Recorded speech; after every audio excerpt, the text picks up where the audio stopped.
The Ethel Merman Show, previously scheduled for this time, will be heard at a new time and date to be announced shortly.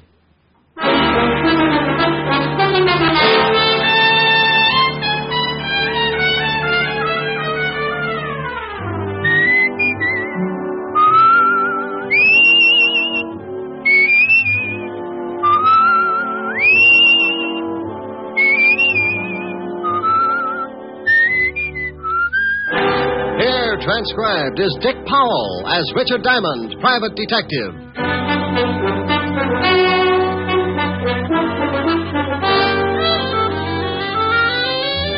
Hello there. This is Diamond. Hey, I got a beef. I went shopping for my girl Helen Asher the other day. You know, stuff for dinner. This town's gotten hotter than the blast furnace in Death Valley, so you got to pick out things that make for a cool meal, like salads, cold cuts, beer. Real picnic style. Well, I figured I could whip up a fancy tossed salad or something until I got around to the tomato counter. Have you glommed onto the price of tomatoes lately? Now, what's with that? So the cost of living is inflated. So a T-bone makes like it just arrived direct from the Sultan's classiest cow. Okay, a T-bone I can understand. But what's with a tomato? When it costs so much, it should be hanging from a charm bracelet instead of lying in a salad bowl. Who needs it? So I bowed from the waist and figured you could still do a lot of things with a plain head of lettuce. I got another beef, too. Why can't people start their killings in December when it's cool? Now, about a week ago, I got mixed up in a case, and before it was over, I took so many salt tablets, I am now the best seasoned private detective in New York. It started last Tuesday morning about 11 o'clock in an apartment on the Upper East Side. Ginny? Yeah, genius. No cracks. No cracks. We're both waiting for old Gibson to turn us into the cops, and you say no cracks. This whole rotten mess is your fault. Well, how did I know the old goat wouldn't fall for it? Well, he didn't, so we better start packing. What for? Because I don't want to play hostess to a lot of little men in blue. I'm allergic to handcuffs. Relax, will you? They won't find us. They can trace me from the other apartment. How? Gibson don't know your real name. If you leave anything in the other place, we'll leave him here. No. Cleaned out everything except the clothes. I didn't have time to move them. Notice you got away with a mink. What do you want me to do? Leave it behind? No, we can hock it. Hock it? Yeah. You want to blow town? Takes cash. Cash I ain't got. You're telling me. Look, baby, if Gibson does go to the police, I'll have to hock the court so we can blow this joint, see? All right. You go get rid of it, and I'll start throwing some things into the suitcase. Who's that? How would I know? Maybe it's the landlady. Oh, I forgot. They're painting this floor today. Yeah, I saw the painters in 206. They'll probably start in this room in a couple of hours. Okay. Duck that coat. I don't want the landlady to spot it. Yeah. Yeah, what? Gibson. So you really are married, huh? Who is it, Harv? Hello, Virginia. Mr. Gibson? Yes, I waited around in front of the other apartment and followed you here. I wanted to be sure to send the police to the right place. Look, Mr. Gibson, look. You look, whatever your real name is. I don't like being blackmailed or threatened. But please... No, Virginia, my mind's made up. In a way, I'm sorry for you, but you didn't think about me. I'm past 60, and I'm tired of being made a fool. Look, why don't you give her a break, Mr. Gibson? I'm not asking for That's very noble of you. You should have thought about that a few hours ago when you accused me of making love to your wife. You're not really married. There is no need of displaying your indignation. There'll be plenty of time for that when the police arrive. Harv? Yeah. Come in. Hey, how dare you? Take your hands off me. Look, you ain't calling nobody. You gonna listen to me? You take your hands off me. What are you gonna do, Harv?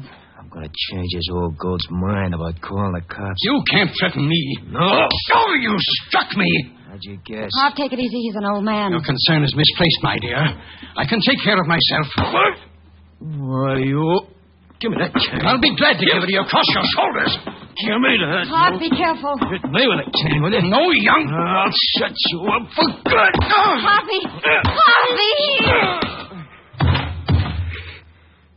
You idiot. Huh? You big, stupid idiot. Look what you've done. All right, so what? No better next time. Throw some water on him. Well, did you hear me? Throw some water on him. What's wrong? Come on, Gibson. Come on. Holy cow. Lucy. Yeah. Oh, shut up. Gotta get him out of here. Why'd you have to hit him with that cane? Now you're in trouble. I'm in trouble. We're in trouble, baby. We. Stop that crying all over the place. Help me get him out of here. How are we going to do it? It's broad daylight. Yeah. Can't get him out of the building like this. We'll have to wait till night. We can't leave him in here. Why not? The painters. What do you mean? What? They'll be here in a little while. Oh, yeah. Oh, yeah. Now what, genius? Shut up, will you? I gotta think.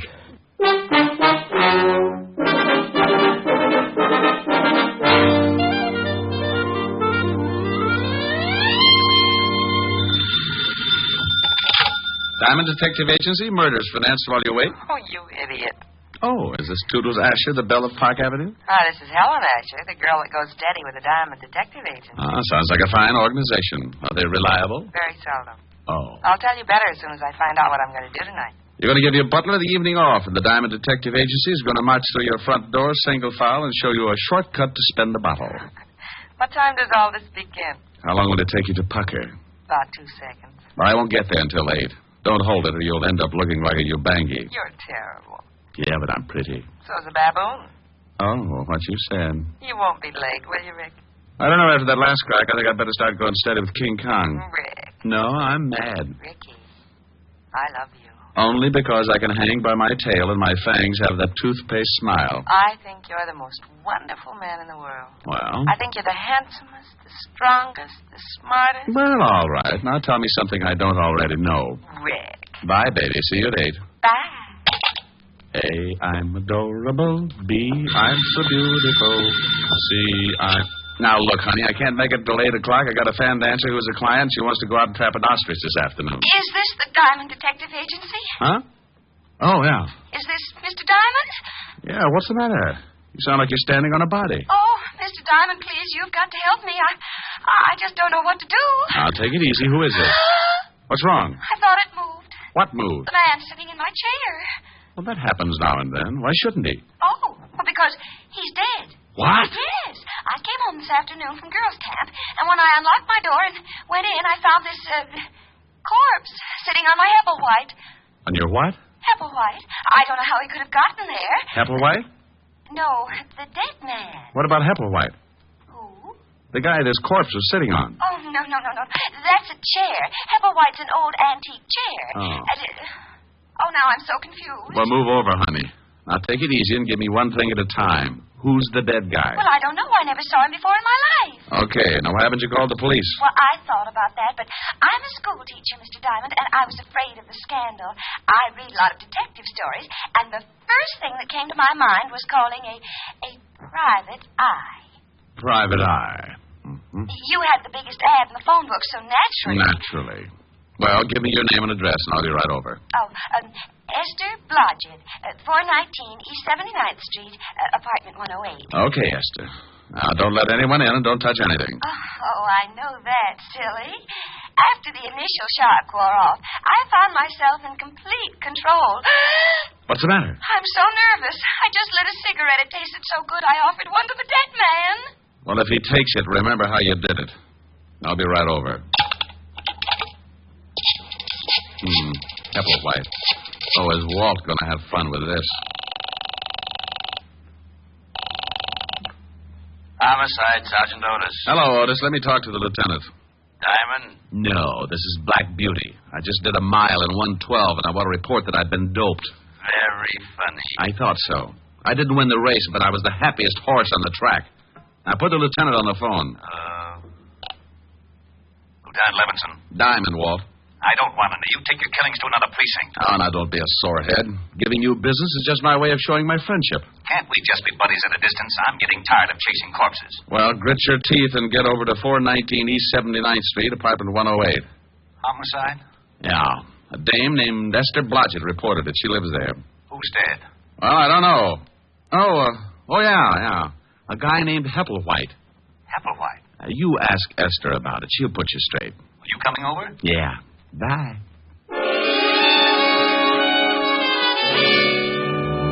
As I went out of my office, I thought about Esther Blodgett and wondered how mad she would be when the police turned up. I had to call them whether she wanted a scandal or not, because homicide comes first in my book. I'm an ex-cop, and I still follow the rules.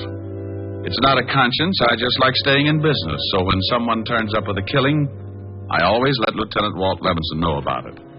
I grabbed a cab, and 20 minutes later, I was standing in Esther's apartment along with Walt, the dead man, and Hepplewhite. Oh, you're a swell fella, you are. What's the matter, Walt? I've been going through that Hepplewhite routine for the last 10 minutes. I just found out it was a chair, that one right over there, the one that stiffs in. Mr. Diamond, why did you call the police? I thought you'd ask that. Because that man's been murdered, Miss Blodgett. That's what good citizens do when they find a dead man in the apartment. But the scandal. I'm a school teacher. What will my students' mommies and daddies think? Honey, just confuse them with that Hepplewhite routine. What did you find out, Walt? Not much. The coroner will be here in a few minutes. Looks like someone gave him a pretty good beating. What's that all over his clothes? Isn't that blood, Mr. Diamond? Yeah, he's been bleeding, all right. I mean that brown stuff, Walt. Looks like lint or something. I noticed that, too. I don't know what it is. We'll have the lab analyze it. Tell me, Esther, you said when you came in you unlocked the door. Yes, that's right. Are you sure it was locked? Why, yes, it has a catch lock. Besides, you have to turn the key and then use the other hand to turn the knob. Did you touch anything? Open any windows? I touched nothing. Oh. Well, there's a good one, Walt. Yeah, a corpse sitting in a room with the door and all the windows locked. Do you always lock the windows when you go out, Miss Blodgett? Well, I've been away for several weeks at a girls' camp. Aren't you a little old for that sort of thing? Oh, I've been counseling. One of the teachers who goes along to take care of the young girls. What do you think, Rick? Well, he wasn't killed in this apartment. No signs of a struggle. There's only blood around the chair and on the body. He must have been carried in. There would be blood trails on the floor. Not if he was carried in something. You say you never saw this man before, Esther. Never in my life. Any identification in his wallet? Yeah, name's Gibson. Leland Gibson. No money taken either, so that eliminates the robbery angle. Any address? Yeah, he's got an old driver's license. 12 East 64th Street. Pretty classy district. Judging by his clothes, he was well fixed. Tailored. Good store. As soon as the coroner arrives, I'm going to check this apartment building. Maybe somebody heard something or saw something. Walt, let me check the 64th Street address for you. This is a police job. Why do you want to check it? Oh, because poor Miss Blodgett looks so unhappy. I am, Mr. Diamond. I am very unhappy. See, Walt? So she's unhappy. If you want to check the place on your own, go ahead, but I'm sending some men over anyway. Mr. Diamond, I like you. Well, thank you, Esther. No. I want to hire you to catch the killer and free me from this awful policeman. Awful policeman? Do you know how I got this way, Miss Blodgett? Oh, I'm sure it wasn't easy. Good for you, Esther. I got this way because of this private detective. Just call me Blue Eye. Ever since he stopped working with me and left the force, I've gotten mixed up in more screwy cases than an alcoholic in a whiskey truck. There isn't 1 week that he doesn't turn up with 1 or 2 killings. My, he gets excited, doesn't he, Mr. Diamond? And in his spare time, he intimidates my sergeant. Just call me Rick, dear. I've taken enough bicarbonate in the last year to stop Vesuvius erupting. And if he doesn't give me a little peace and quiet, I'm going to end up solving a killing of my own. Rick. My, that's a nice name. How did you ever get to be a school teacher? You don't look the type. Are you listening to me? Oh, what makes me so different? I've seen signs on highways that say it better than I can. What are you two babbling about? You mean the ones that say, danger, stop, look, and listen? Well, that fits, but I was thinking about curves and soft shoulders. Oh, no. Now, you listen to me, Diamond. This is serious business. A man's been killed in Miss Blodgett's apartment. If you want to take her on as a client, go ahead. But any questions from here on in will have to be gotten down at police headquarters. You are taking me in, Captain? Lieutenant. Yes, you'll have to come down for questioning. Rick? You go along with the big bad policeman, dear. I'll have you out in no time. Well, all right, if you say so, but this has never happened to me before. Oh, that's unfair. Walt, stop blubbering. Yes, what is it? Oh, you get out of here. Oh! Otis! Where the devil is Otis? I left Walt jumping up and down in front of Esther and the corpse and headed for 12 East 64th Street. It was an old brownstone in one of the wealthier districts. And when I rang the doorbell, I got another surprise. Yes? Yes. Don't tell me you're a school teacher. I beg your pardon. You forget it. It's the landmarks that threw me. What do you want? Oh, do you know a Mr. Leland Gibson? Yes, he's my father. Now, just who are you? Name's Diamond. I'm afraid I've got some bad news for you, Miss Gibson. It's Father. Something's happened to Father. May I come in? Oh, I'm terribly sorry, yes. Now, please, what is it? What's happened to Dad? Well, he's dead. Oh, no. No. Look, I know this is tough, but you've got to help me. The police will be here any minute. Police? Yes, your father was murdered. Oh, I knew something like this would happen. You did? Well, tell me about it. Well, I don't mean that I expected Dad to be... Okay, now, just take your time. Cry it out. I'm sorry. Have you a handkerchief? Sure, here. Thank you. Now, think you can talk about it? Dad left the house about 3 weeks ago and moved into a hotel. Did you have a fight or something? Oh, no. Everything was fine, but... No, hang on. Things couldn't have been better, and he was in wonderful spirits when he left. No arguments, no hard feelings? He didn't leave mad? Oh, no, nothing like that. Then, have you got any idea why he suddenly packed and moved into a hotel? Well, I'm not sure, but I think it was a woman. A woman? Yes, he told me one day that he'd met someone he liked very much. The day after that, he moved to the hotel, but I never saw her, and he never said anything more about her. Weren't you a little worried? Naturally. Father isn't a young man, and wasn't. Just one more question. What hotel did he move to? It was the Adams on Madison Avenue. He used to go there 3 nights a week for dinner and a game of bridge before he decided to move in. Well, thank you. Are you all alone? Yes. Got any friends you can call? A few, I guess. Well, call them. It's better not to be alone. And bawl your head off. It'll do you some good. I'll send you your handkerchief, Mr. A diamond. A Richard Diamond. It's in the book.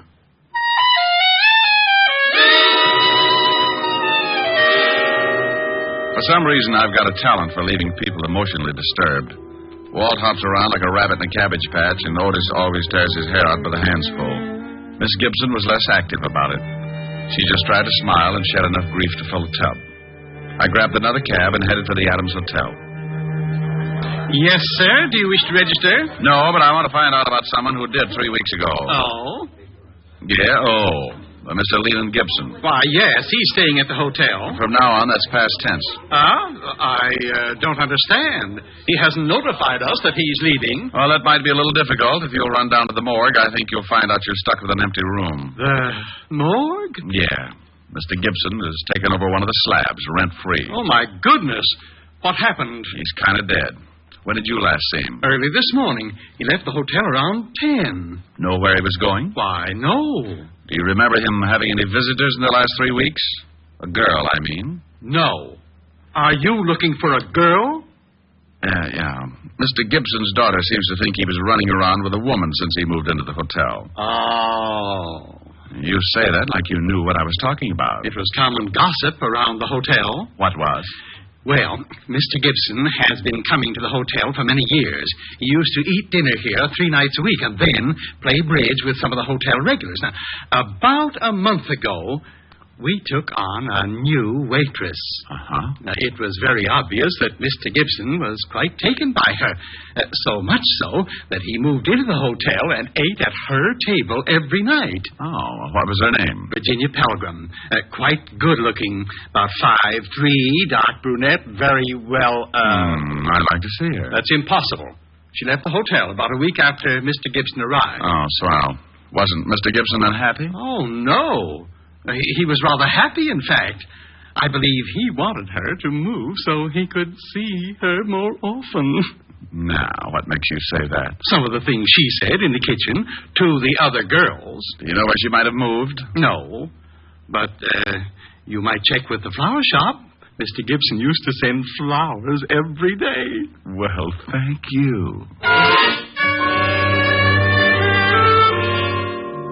Well, I wasn't sure just where I was going, but Virginia Pelgrim was my best lead, and maybe she could tie the Gibson murder up with a silk ribbon. I talked to the flower clerk, and he gave me the address that the flowers had been sent to every day. It was a nice apartment in the village, and the landlady stuck her nose out like she was trying to smell me instead of see who was calling. Yes? I hope that door doesn't slam shut sometime. You'll have a bloody nose for weeks. What do you want? Roll out an eye with that nose, and I'll show you my badge. Aren't you cops ever polite to anyone? Well, there's a face that goes with it. I'm looking for a girl, about 5'3", dark brunette. You're in the wrong place. Her name's Pelgrim. Oh, she lives upstairs. She does, huh? Is she in now? No. Went out this morning. Hasn't come back. And she probably won't. She have many visitors? Only a couple. Men. That figures. Ever see an elderly man, gray hair, about 60? Sure, every day. Know his name? No. You said she had a couple of visitors. Who else? Another man. Younger, kind of greasy. Only came around a few times. Old man was there this morning, had an argument. Did you hear what they said? I don't snoop. Anyone else? No. Who paid her rent? She did. Cash. Mind if I take a look at her apartment? Got a search warrant? No. Then you can't. Okay, thanks. You've been charming.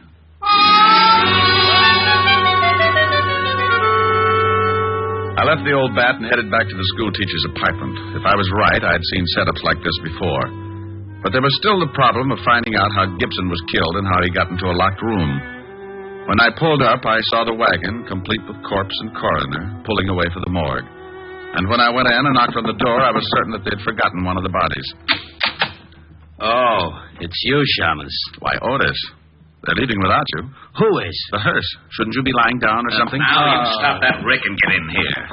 Hello, Walt. What's new? Well, Rick. Well, Esther, has Otis been using his rubber hose on you? Oh, no, but I was getting lonesome. I'm glad you got back so soon. You are. As soon as you two stop rolling your eyes, maybe you can tell me what you found out, Mr. Diamond. Yeah. Walt, send Otis down to the station for a search warrant.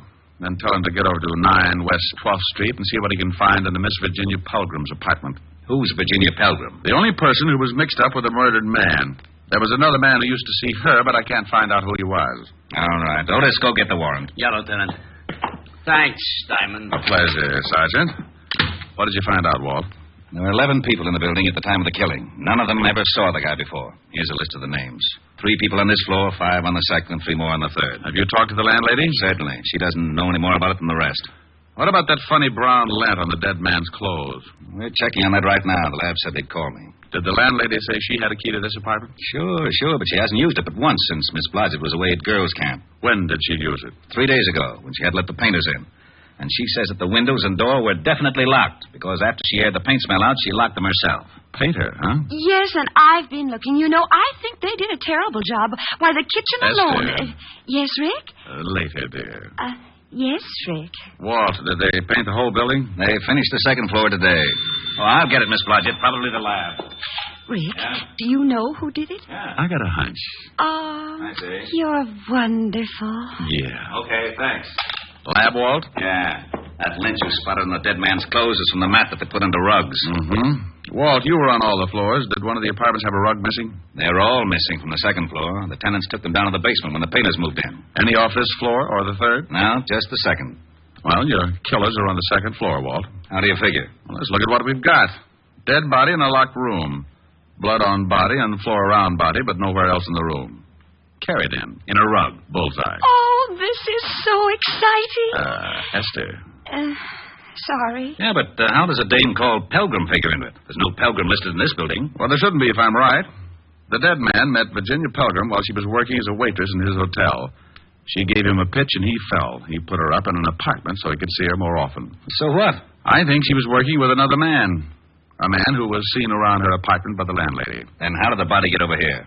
The guy the dame was working with probably lives here. What about the motive? Well, my guess is that Gibson was being blackmailed, and he followed the girl here. He was probably going to yell cops, so they killed him. Okay, now what about the locked room? Explain that. I'll let the landlady of this building explain it, Walt. Go ask her one question. Who had this apartment before Miss Blodgett? Esther. Oh, I'm sorry, Esther. Well, I can tell you that. A Mr. and Mrs. Austin, they moved to a smaller apartment and let me have this one. It's more rent, and they couldn't afford it, I expect. This is a better apartment, though. It has very... Esther, what apartment did they take?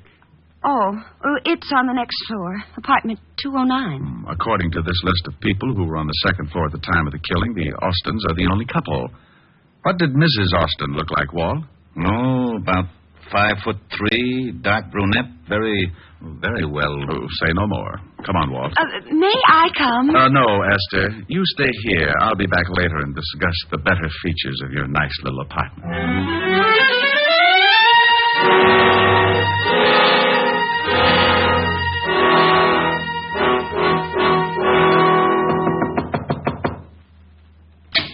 Yeah? I want to talk to you again, Mr. Austin. Why? Told you everything I know. Where's your wife? In the back. We're coming in. Okay, you don't have to shove. Who is it, Har? Them cops again. Well, hello, Virginia. Do I know you? Where's your rug, Mr. Austin? What? It's down the basement. Miss Pilgrim, how long have you been married to this man? About 3. Hey, how'd you know me? Shut up. Know your name? You might as well tell the lieutenant everything. Why did you lie about knowing Mr. Gibson? I didn't. I never saw him before in my life. I didn't tell you the dead man's name was Gibson. How'd you know that? Don't answer that. Oh, shut up. You and your husband killed Mr. Gibson and carted him downstairs in a rug. Why'd we do that? Because the painters were on their way to paint your apartment, you had to get him out without being seen. You dumped him in Miss Blodgett's apartment because you knew she was out of town. And you used to live there, so you still had a key. You shut up. We've got enough to hold both of you on. The rug will have bloodstains on it. Get out of my way. Get out, Walt. Why, Walt, you're so rough. Yeah. I didn't kill him. Harvey did. I didn't kill him. Okay. You can tell me all about it down at the station. Hey, where are you going? Well, it's 6:30. I got a date. What about Miss Blodgett? She's going to get lonesome again. She was born that way. I've got to see a girl who's going to hold a pretty interesting class of her own. Bye.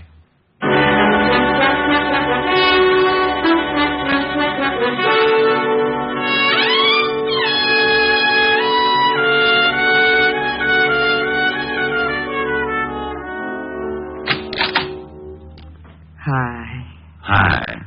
Oh, don't you look comfortable? Where's Francis? I gave him the night off, like you suggested. You're cute. I've got a cool dinner in the library. School day. You sound happy. Well, just thinking about a school teacher I knew once. That looks mighty toothy. Sing for your supper. What? Got a new tune on the piano. Oh, honey, I'm hungry. You sing first, and then you can eat. Oh, all right. What is it? Right here. So in love. Oh, okay. Strange, dear, but true, dear. When I'm close to you, dear, the stars fill the sky. So in love with you am I. Oh, keep going. I'll get it. Even without you, my arms full about you.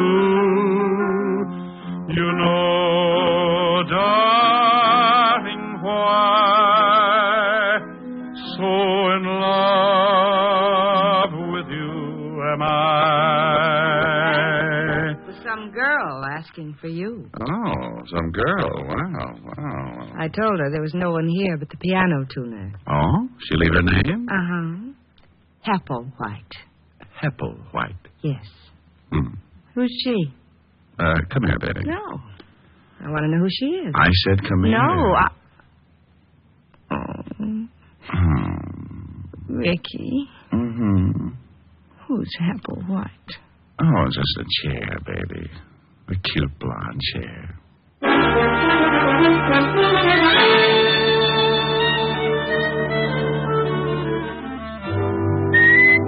You have just heard Richard Diamond, Private Detective, starring Dick Powell, transcribed. Helen was played by Virginia Gregg, Lieutenant Levinson by Ed Begley. Also in our cast were Wilms Herbert, Georgia Ellis, Tony Barrett, Joan Banks, and Norman Field. Music was under the direction of Frank Worth. Richard Diamond is written by Blake Edwards.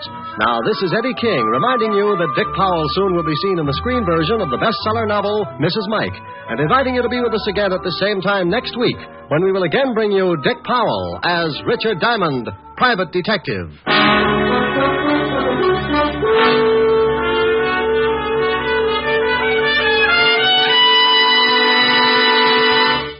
Saturday night brings some of the week's best radio entertainment when you tune for the stars on NBC. Stay tuned every Saturday for a great lineup of programs, including Hollywood Star Theater, Ralph Edwards' Truth or Consequences, Your Hit Parade, A Day in the Life of Dennis Day, The Judy Canova Show, and Grand Ole Opry. All the best on NBC.